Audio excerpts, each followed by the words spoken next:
विसरिंग woods. दरख्त मेरे इर्द गिर्द बंद होते दिखाई दे रहे थे।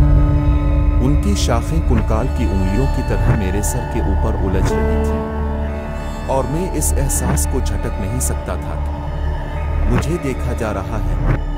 मुझे नसीहत की गई थी कि यहाँ अकेले ना आऊं, लेकिन मुझे उसे खुद देखना पड़ा। पुरानी हवेली आगे बढ़ रही थी। इसके बुर्ज हड्डियों की उंगलियों की तरह आसमान की तरफ बढ़ रहे थे।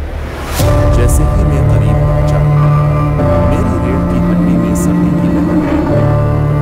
कुछ गड़बड़ महसूस हुई।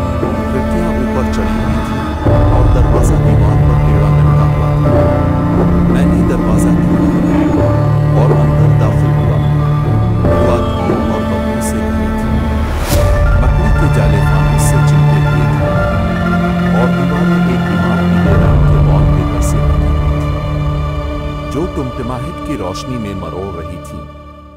मैंने एक कमरे के बाद दूसरे कमरे की तलाश की। हर एक दूसरे से ज्यादा खस्ता था, लेकिन यह वो तहखाना था जिसने सबसे बड़ी दहशत रखी। जैसे जैसे मैं लरजती हुई सीढ़ियों से उतरा, सरगोशियां तेज होती गईं।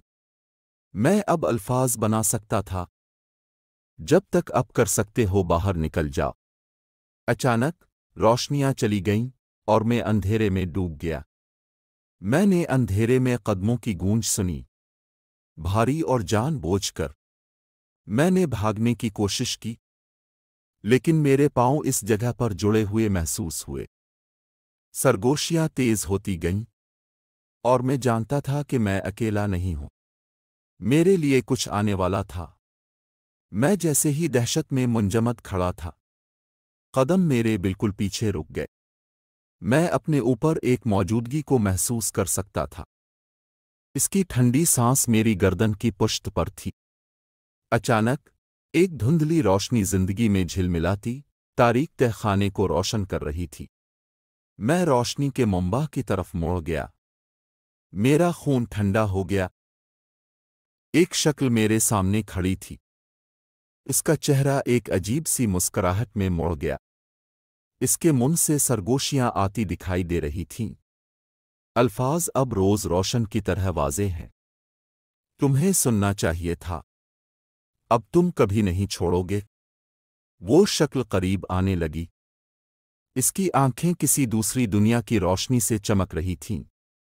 मैंने भागने की कोशिश की, लेकिन मेरी टांगें भारी हो रही थीं, जैसे इस जगह की जोड़ें पड़ी हों।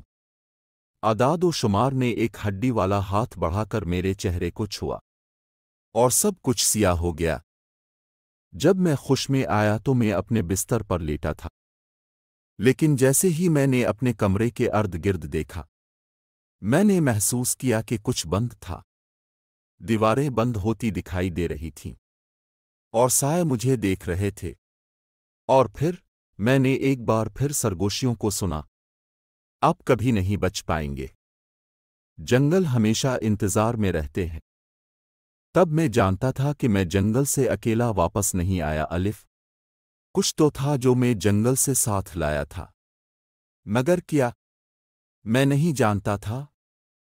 एक बार फिर मेरी आंखों के आगे अंधेरा छाने लगा। उम्मीद है आपको हमारी कहानी पसंद आई होगी। अपना बहुत सारा ख्याल रखिएगा।